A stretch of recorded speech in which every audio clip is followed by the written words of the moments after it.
Assalamualaikum warahmatullahi wabarakatuh. Halo bunda-bunda semuanya, selamat datang dalam kegiatan Belajar Bersama Mirsani di pertemuan 7 dengan topik mempersiapkan kehamilan sehat, screening dan deteksi dini faktor risiko kehamilan. Nah, untuk mengetahui lebih lanjut, mari disimak materi berikut ini. Kesehatan reproduksi mencerminkan keadaan kesehatan secara fisik, mental, dan sosial seseorang dalam konteks fungsi dan proses reproduksinya. Nah, ini melibatkan ketidakadaan penyakit atau kelainan yang dapat mempengaruhi proses reproduksi. Nah, salah satu tahapan dalam proses reproduksi adalah kehamilan, suatu anugerah Tuhan yang seharusnya direncanakan dan dipersiapkan dengan baik. Untuk memastikan kehamilan yang sehat dan memastikan kesejahteraan ibu, anak, dan keluarga, pasangan suami istri sebaiknya memiliki pemahaman yang baik tentang hak reproduksinya. Next, mari kita bahas mengenai merencanakan kehamilan sehat. Yang pertama, mengapa kehamilan harus direncanakan? Nah, demi menjalani kehamilan dan persalinan yang aman, serta memastikan kesehatan ibu dan kelahiran bayi yang sehat, kesiapan orang tua sangat diperlukan. Untuk mengidentifikasi potensi risiko atau masalah kesehatan pada ibu dan janin, deteksi perlu dilakukan sesegera mungkin. Kehamilan ideal adalah kehamilan yang terencana, diharapkan, dan diperhatikan perkembangannya dengan baik. Namun, untuk kehamilan tidak diinginkan, situasi ini bisa terjadi pada yang pertama, tidak mengadopsi metode kontrasepsi meskipun tidak berkeinginan untuk hamil. Yang kedua, menggunakan kontrasepsi namun mengalami kegagalan. Dan yang ketiga, akibat dari hubungan seks sebelum pernikahan. Lalu yang kedua, hal-hal yang harus diperhatikan sebelum merencanakan kehamilan. Nah, merencanakan kehamilan ini terdapat 3 poin. Yang pertama, kondisi fisik dan mental ibu layak untuk hamil. Yang kedua, mudah mencapai fasilitas pelayanan kesehatan dan mendapatkan pelayanan kesehatan yang berkualitas. Dan yang ketiga, diperlukan dukungan suami, keluarga, dan lingkungan masyarakat untuk mencapai kenyamanan ibu. Yang ketiga, ada kondisi layak hamil. Yang pertama, umur, yaitu idealnya 20-35 tahun. Jika usia kurang dari 20 tahun, maka bisa ditunda kehamilannya. Lalu jika usia lebih dari 35 tahun, dianjurkan tidak hamil lagi. Jika belum memiliki anak, boleh hamil dalam pengawasan. Lalu yang kedua, ada jumlah anak. Idealnya yaitu memiliki 3 orang anak. Nah, jika lebih dari 3 orang anak, dianjurkan tidak hamil lagi. Lalu yang ketiga, ada jarak kehamilan. Nah, idealnya ini jarak kehamilan yaitu lebih dari 2 tahun. Nah, jika kurang dari 2 tahun, maka bisa ditunda kehamilan sampai usia anak 2 tahun. Lalu yang keempat, ada status gizi. Nah, idealnya status gizi ini yaitu IMT-nya 18,5 sampai 24,9 dan tilaknya lebih dari 23,5 cm. Lalu yang kelima, tidak ada riwayat kehamilan dengan penyulit atau komplikasi sebelumnya. Nah, jika ada, periksa terlebih dahulu ke fasilitas pelayanan kesehatan. Dan yang terakhir, keenam, kondisi kesehatan, yaitu idealnya tidak memiliki masalah kesehatan apapun. Jika memiliki masalah kesehatan, tunda kehamilan dan harus dalam pengawasan yang diberikan. Nah, kondisi kesehatan yang harus diperhatikan yang pertama yaitu ada kadar Hb atau hemoglobin, yang kedua penyakit menular HIV atau AIDS dan sifilis, yang ketiga penyakit tidak menular yaitu diabetes mellitus, hipertensi dan juga penyakit jantung, yang keempat kesehatan jiwa, dan yang kelima penyakit genetik, hemofilia dan thalassemia. Selanjutnya yang keempat ada menjaga asupan gizi dan berat badan. Di sini ada contoh isi piringku sekali makan menurut Kemenkes Republik Indonesia, yaitu contoh makan siang yaitu sebesar kurang lebih 700 kalori, di mana yang pertama ada makanan pokok yaitu nasi dan penukarnya, yaitu 150 gram nasi sama dengan 3 centong nasi sama dengan 3 buah sedang kentang 300 gram dan juga 1,5 gelas mie kering 75 gram. Lalu yang kedua yaitu lauk pauk. Yang pertama ada lauk hewani yaitu 75 gram ikan kembung, itu sama dengan 2 potong sedang ayam tanpa kulit, lalu juga 1 butir telur ayam ukuran besar dan 2 potong daging sapi sedang. Lalu yang kedua ada lauk nabati yaitu 100 gram tahu, sama dengan 2 potong sedang tempe. Lalu yang ketiga yaitu sayuran, 150 gram sayuran ini sama dengan 1 mangkok sedang. Lalu yang keempat ada buah, yaitu 150 gram pepaya sama dengan 2 potong sedang, lalu juga sama dengan 2 buah jeruk sedang, dan juga 1 buah kecil pisang ambon. Lalu, menjaga asupan gizi ini yang pertama ada mengkonsumsi pangan beraneka ragam.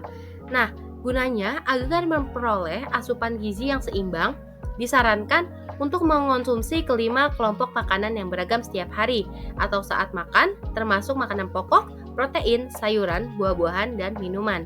Lalu, membiasakan perilaku hidup bersih dan sehat, yaitu menerapkan pola hidup bersih dan mempertahankan kondisi gizi yang optimal dapat mencegah munculnya penyakit.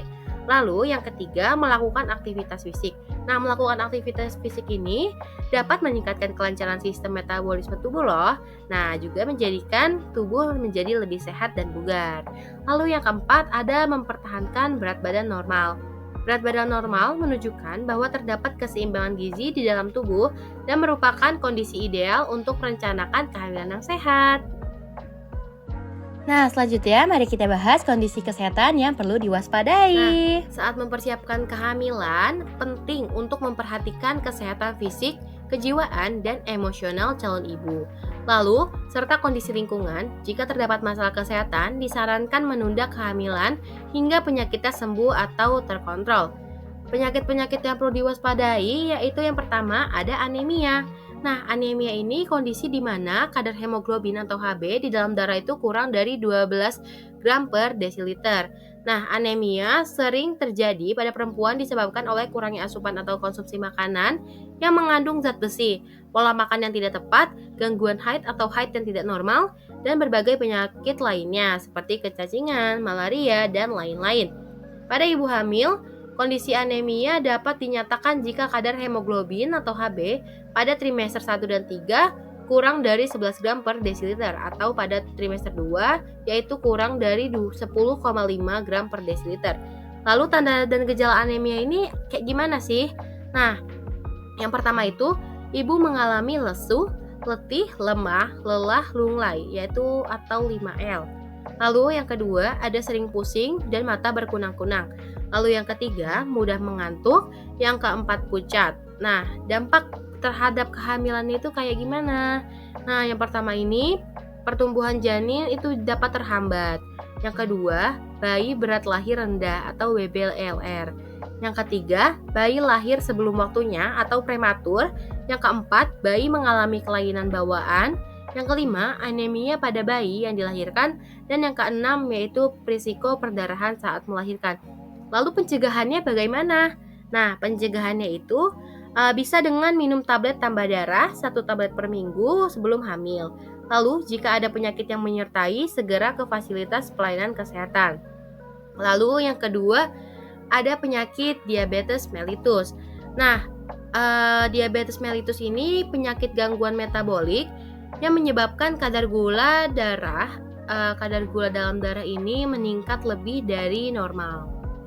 Lalu ada trias diabetes mellitus, yaitu sering haus, banyak makan, dan juga sering kencing. Lalu yang kedua, ada mudah lelah dan mengantuk. Lalu ada penglihatan kabur, lalu penurunan berat badan meskipun nafsu makan mengalami peningkatan, lalu masalah pada kulit. Nah, misalnya tuh kayak gatal-gatal, iritasi, dan lain-lain. Lalu kesemutan, dan bila terdapat luka lebih sulit sembuh. Lalu gula darah puasa yaitu 126 mg per desiliter. Lalu untuk gula darah 2 jam PP yaitu lebih dari 140 mg per desiliter. Lalu gula darah sewaktu yaitu lebih dari 200 mg per desiliter diukur di 2 waktu yang berbeda. Nah, dampak pada kehamilannya itu apa aja sih? Nah, yang pertama itu ada wanita penderita diabetes umumnya sulit hamil. Lalu yang kedua, berat badan lahir bayi di atas normal atau bayi lahir besar. Yang ketiga, bayi beresiko mengalami hiperbilirubinemia atau kuning. Lalu ada peningkatan resiko komplikasi persalinan. Lalu peningkatan resiko kelahiran prematur yaitu lahir sebelum waktunya atau cacat fisik. Lalu peningkatan risiko hipertensi dalam kehamilan.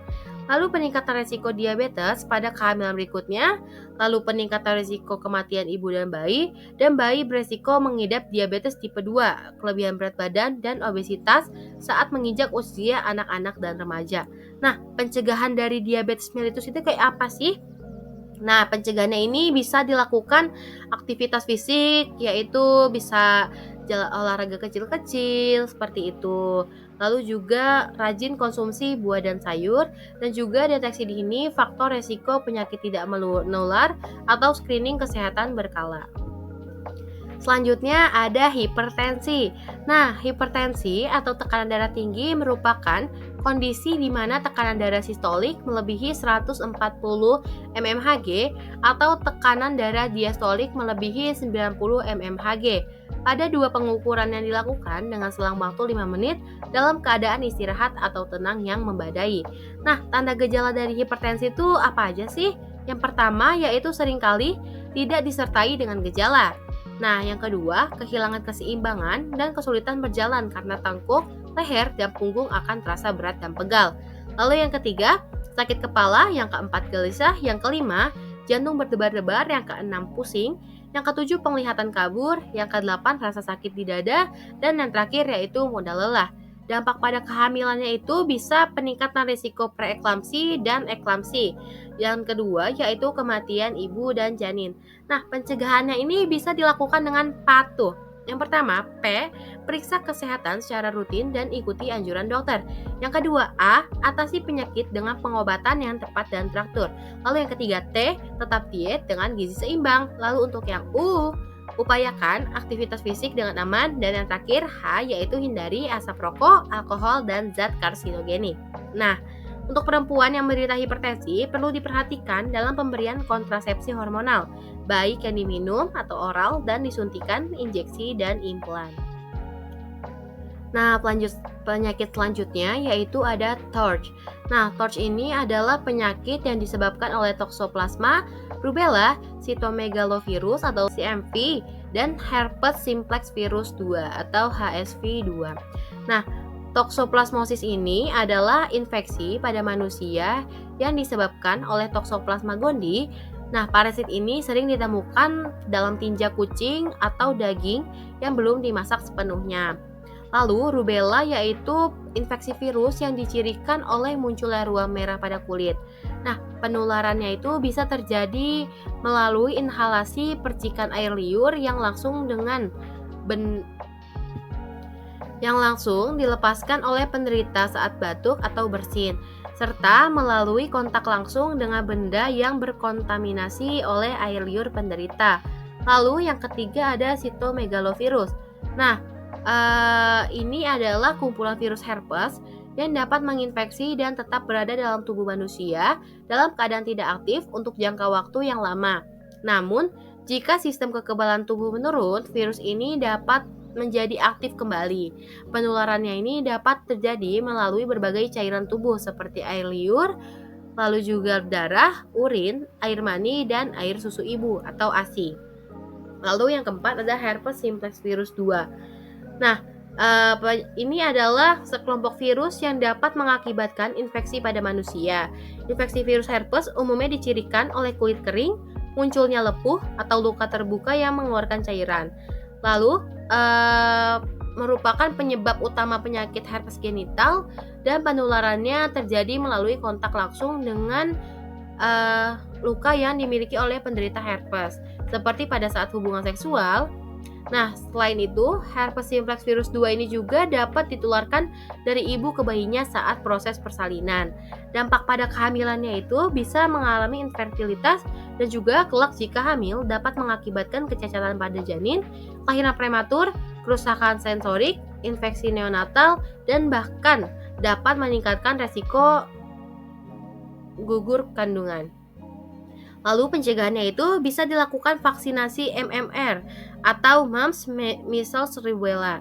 Nah, untuk mencegah rubella dapat dilakukan vaksinasi 3-6 bulan dari rencana kehamilan. Dan juga perilaku hidup bersih dan sehat seperti cuci tangan pakai sabun, mencuci bahan makanan yaitu sayuran, buah, dan lainnya dengan air bersih yang mengalir dan memasak makanan sampai matang sempurna. Lalu selanjutnya ada infertilitas. Infertilitas ini bisa dikenal dengan kemandulan. Nah, merujuk pada keadaan di mana pasangan yang aktif berhubungan seksual secara teratur yaitu 2-3 kali per minggu dan tanpa menggunakan metode kontrasepsi. Tidak dapat menghasilkan kehamilan dalam periode minimal 12 bulan atau kondisi ini dikenal sebagai infertilitas primer. Nah, penyebab infertilitas dapat ditemukan pada laki-laki maupun perempuan. Pada perempuan yaitu ada gangguan ovulasi, gangguan tuba dan pelvis, dan juga gangguan uterus. Lalu pada laki-laki ini kelainan urogenital bawaan yang didapat, lalu infeksi saluran urogenital, lalu suhu skrotum yang meningkat, misalnya akibat adanya varikokel. Nah, ada juga kelainan endokrin, kelainan genetik, faktor imunologi, dan kelainan idiopatik yang mungkin disebabkan oleh perubahan hormon endokrin karena polusi lingkungan, tadi kami bahas, atau kelainan genetik. Faktor resiko infertilitas yang pertama yaitu gaya hidup, seperti merokok, lalu gizi buruk, obesitas, defisiensi mikronutrien, konsumsi alkohol, stres, dan olahraga berat. Lalu yang kedua ada konsumsi obat-obatan tertentu, yaitu obat-obatan yang berpengaruh terhadap produksi testosteron dan sperma. Lalu juga keterpaparan terhadap suhu tinggi dan bahan berbahaya bagi fertilitas perempuan dan laki-laki, misalnya panas, radiasi sinar X, dan juga logam dan pestisida. Lalu yang terakhir ada gangguan psikologis. Nah, gangguan psikologis ini adalah penyakit yang mempengaruhi emosi, pola pikir, dan perilaku penderitanya, yaitu biasanya tanda dan gejalanya yang pertama, gangguan makan, misalnya merasa takut berat badan bertambah, cenderung memuntahkan makanan, atau makan dalam jumlah banyak. Lalu yang kedua, perubahan pada pola tidur. Nah, seperti mudah mengantuk dan tertidur, lalu sulit tidur, dan serta gangguan pernapasan dan kaki gelisah saat tidur. Lalu yang ketiga, kecanduan nikotin dan alkohol, serta penyalahgunaan nafsa. Nah, yang keempat, gangguan mental berat dapat menimbulkan yang pertama waham atau delusi, yaitu meyakini sesuatu yang tidak nyata atau tidak sesuai dengan fakta yang sebenarnya. Lalu yang kedua, halusinasi, yaitu sensasi ketika seorang melihat, mendengar, atau merasakan sesuatu yang sebenarnya tidak nyata. Lalu yang ketiga, suasana hati yang berubah-ubah dalam periode-periode tertentu. Lalu yang keempat, perasaan sedih yang berlangsung hingga berminggu-minggu, bahkan berbulan-bulan. Dan yang kelima, perasaan cemas dan takut yang berlebihan dan terus-menerus, sampai mengganggu aktivitas sehari-hari. Yang keenam, marah berlebihan, sampai mengamuk dan melakukan tindakan kekerasan. Lalu yang terakhir, perilaku yang tidak wajar seperti teriak-teriak tidak jelas, berbicara, tertawa sendiri, serta keluar rumah dalam kondisi telanjang. Nah, gangguan mental emosional memiliki potensi untuk mempengaruhi kesehatan kehamilan. Sementara kehamilan juga bisa memperburuk kondisi gangguan mental yang sudah ada sebelumnya. Oleh karena itu, individu yang mengalami gangguan mental dan berencana untuk hamil sebaiknya menjaga kondisi mental mereka agar terkendali. Pengaturan obat-obatan untuk mengatasi gangguan mental perlu dilakukan dengan aman selama masa kehamilan. Selanjutnya, mari kita bahas mengenai kehamilan. Yang pertama yaitu masa subur. Masa subur dapat diketahui dengan cara menghitung ovulasi atau masa subur pada wanita. Nah, masa subur ini umumnya mencapai puncaknya pada hari ke-13 setelah awal haid. Sementara masa subur biasa akan terjadi sekitar 3 hari sebelum dan sesudah mencapai puncak tersebut. Nah, tanda-tanda masa subur itu dapat dilihat pada yang pertama, perubahan lender cervix. Nah, pada masa subur, cairan ini bertekstur lengket dan kental. Perubahan terjadi menjelang masa subur, yaitu dengan meningkatnya jumlah cairan dan perubahan tekstur menjadi berwarna bening dan lebih cair. Lalu, yang kedua ada dorongan seksual meningkat. Nah, hormon estrogen dan progesteron akan meningkat dalam masa subur sehingga meningkatkan hasrat seksual.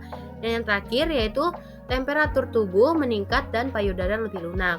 Nah, meningkatnya hormon progesteron ketika masa subur akan memicu kenaikan suhu tubuh. Namun, kenaikan suhu tubuh tersebut hanya sedikit, yaitu kurang lebih 0,5 derajat Celcius. Maka cukup sulit mengamati kenaikan masa subur, sehingga hanya dengan memperhatikan kenaikan suhu tubuh pada wanita. Oleh karena itu, cara ini jarang digunakan sebagai acuan. Akibat lain dari peningkatnya produksi hormon yang tinggi menyebabkan payudara lebih lunak.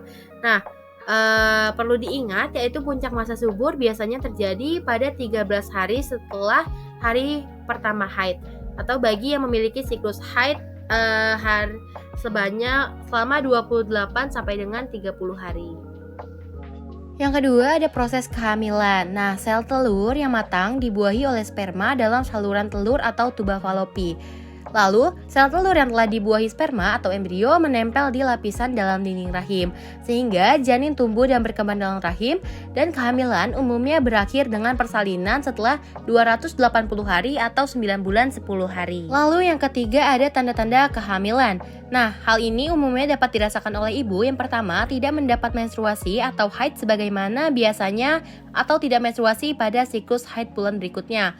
Lalu yang kedua, timbul rasa mual, muntah, dan pusing terutama pagi hari serta sering buang air kecil. Yang ketiga, tidak nafsu makan. Yang keempat, perut membesar dan dirasakan gerakan janin, dan juga hasil USG ada kantung kehamilan. Lalu yang kelima, pada usia kehamilan lebih lanjut dengan alat tertentu dapat terdengar detak jantung janin. Lalu pada planotes terdapat hasil positif. Nah, jika sudah terdapat tanda-tanda kehamilan, segera periksa ke fasilitas pelayanan kesehatan. Setiap ibu hamil akan diberikan buku KIA. Yang keempat, bagaimana menjadi orang tua yang baik atau parenting. Nah, yang pertama itu bisa mempersiapkan kelahiran bayi yang sehat, dan yang kedua memenuhi kebutuhan dan hak anak. Ini beberapa contoh hak anak yang perlu dipenuhi orang tua, yaitu yang pertama, anak berhak mendapatkan identitas, yaitu nama dan akte kelahiran sebagai bukti kewarganegaraan. Lalu yang kedua, anak berhak mendapatkan perlindungan dan keamanan. Orang tua perlu menjamin anak agar selalu dalam keadaan terlindungi dan aman. Anak juga harus dilindungi dari segala bentuk tindak kekerasan, termasuk kekerasan seksual dan termasuk kekerasan yang dilakukan oleh orang-orang terdekatnya. Lalu, anak berhak untuk diasuh oleh orang tua dengan penuh kasih sayang. Lalu yang keempat, anak berhak untuk mendapatkan pendidikan yang baik. Yang kelima, anak berhak mendapatkan perawatan dan pelayanan kesehatan yang baik. Dan yang keenam, anak memiliki hak untuk beristirahat, bersenang-senang, bermain, dan melakukan aktivitas rekreasi sesuai umurnya. Selanjutnya yaitu mengatur kehamilan. Mari disimak. Nah, pada mengatur kehamilan ini, terdapat pilihan metode kontrasepsi bagi pasangan suami istri yang ingin mengatur kehamilan. Pada metode pertama, yaitu kontrasepsi jangka panjang atau MKJP. Nah, terdiri dari KB implan, lalu ada IUD atau AKDR, ini alat kontrasepsi dalam rahim, lalu kontrasepsi mantap. Nah, kontrasepsi mantap ini terbagi menjadi dua, yaitu metode operasi wanita atau tubektomi, dan juga metode operasi pria atau vasektomi. Lalu metode yang kedua yaitu non-metode kontrasepsi jangka panjang atau non-MKJP, yaitu terdiri dari suntikan, pil atau obat-obatan, dan juga kondom. Lalu pada metode kontrasepsi jangka panjang atau MKJP ini terbukti lebih efektif dan tidak memerlukan kunjungan berulang-ulang ke fasilitas pelayanan kesehatan. Lalu selanjutnya ada kontrasepsi darurat. Nah, pilihan metode kontrasepsi darurat ini ada IUD atau KDR dan juga ada pil atau obat-obatan. Kontrasepsi darurat digunakan setelah melakukan hubungan seksual tanpa perlindungan kontrasepsi yang tepat dan teratur. Semakin cepat minum pil kontrasepsi darurat, semakin efektif. Nah, untuk mendapatkan kontrasepsi darurat ini diharapkan untuk mengunjungi fasilitas pelayanan kesehatan terdekat. Nah, ini ada pesan penting atau catatan. Yang pertama, semua kehamilan pastinya harus direncanakan. Lalu yang kedua, sebelum hamil diharapkan periksa kesehatan di fasilitas pelayanan kesehatan dan dinyatakan layak hamil. Lalu yang ketiga, hamil harus dalam kondisi sehat baik fisik, mental, dan sosial. Lalu yang keempat, bila belum sehat dan belum layak hamil, bisa ditunda kehamilan menggunakan kontrasepsi. Dan yang terakhir, yaitu bila hamil, kontrol ke fasilitas kesehatan. Terima kasih bunda-bunda yang sudah mengikuti pertemuan ketujuh ini dengan baik. Jika ada pertanyaan, bisa disampaikan melalui grup WhatsApp. Sampai jumpa di pertemuan berikutnya. Wassalamualaikum warahmatullahi wabarakatuh.